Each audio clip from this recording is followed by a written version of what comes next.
Welcome to another day of Ether Raids. We are taking on Kai, and banner is live.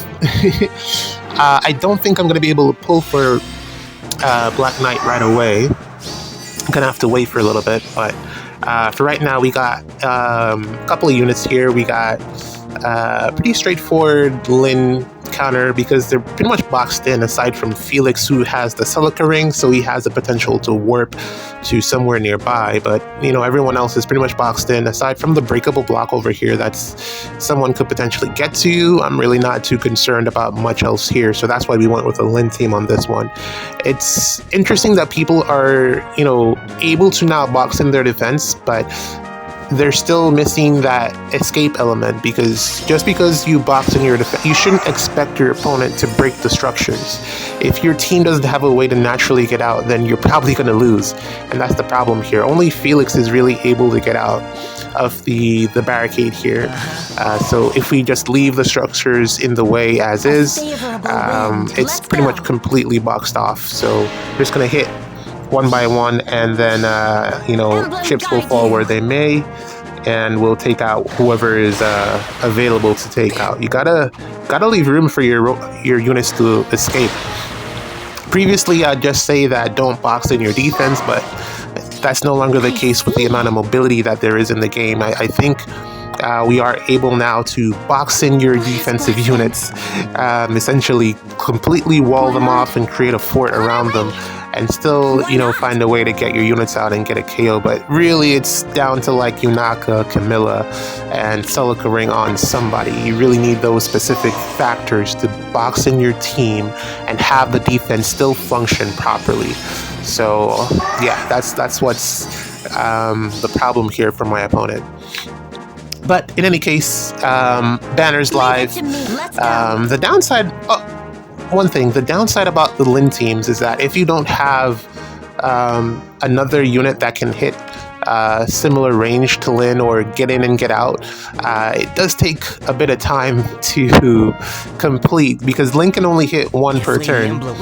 And then if you have someone else with Celica ring, that's another, it's like one unit every other turn. So it takes a while to break everything down. So that's the one thing that I don't enjoy with the Lin team, but I guess it's a way that kind of balances it in a sense, because in a world without safe defense, one unit would activate the defense and they would just chase you down and take you out. So I guess that is a type of balancing mechanism, but I don't particularly like it.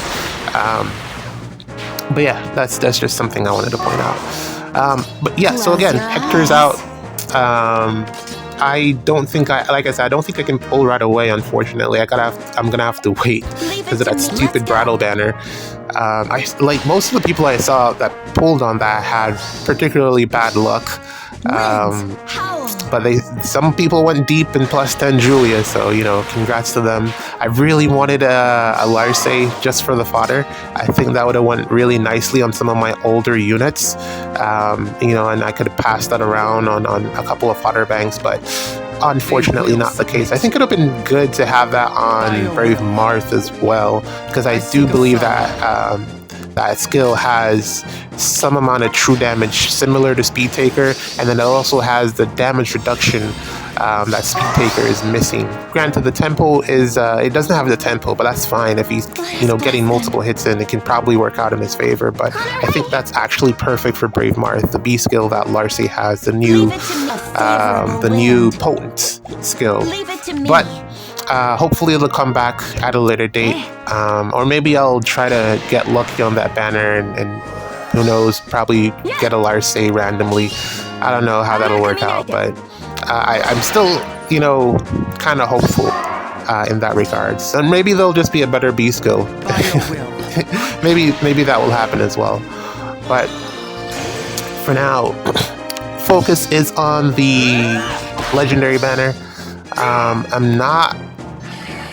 I do have like a bunch of stuff that I could go through story-wise, but it is a real grind to get through that content when you have it. Like I have orbs saved up from last year's summer banner on Paralog, but my god, it is a lot to get through, and it's only like 3 orbs It's not that much, you know, it's not a great return for the effort that you put into it. So it's kind of not worth it to save them, but at the same time, you also want to have some type of reserve so that if you so desire, you can go in there and get them. But it's a chore. I'm not really looking forward to getting those orbs.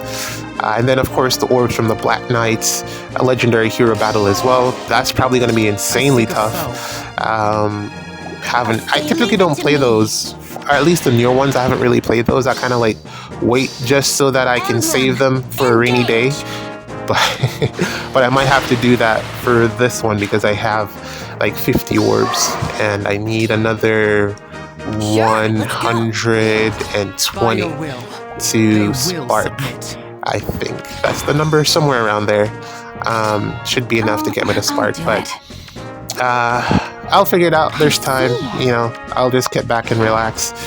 Close your eyes. Still think very highly of this Black Knight. I think he has NCD, if I'm not mistaken. Or am I just wrong? Because the A skill is what gives him distant counter, but I'm pretty sure the special has NCD built into it. I don't know, I could be wrong there, but a lot of 25% HP conditions, so he's pretty vulnerable to AoEs. I still think he's definitely someone that you should pair with Ather, regardless of what his weapon does. Or his special, whichever it is. I think it's, you know, still great to pair him with a Ather, and I think he's going to do very well in the... I don't think he's going to fall off too quickly, but when he falls off, he will fall pretty hard. Okay, here's our second match of the day. We're going to go with the Galeforce team that we rarely get an opportunity to use, but luckily the trap placements are not in the way. This will allow us to actually get up there and, you know, do some damage with our Galeforce squad. This, again, I keep saying, man, the traps are really the only thing stopping me from using this team more consistently, because not everyone is Felix, and not everyone has, and I just don't want to do I don't want to depend on the Hex Trap being there to get an attack in. It's more of a coincidence that it's there that you're able to get an attack in sometimes for me. But we're going to go into this one, line it up. Hopefully Camilla can take out this for Mortis with one hit, hopefully. 3 hits she's going to get, but hopefully I don't need them. And then, you know, I think I might leave Duma for last if I can line it up that way. And then gotta take care of Neathhogger somehow, because you know, I gotta do some warping stuff to get up there. But yeah, let me figure this out while let's figure this out while we talk.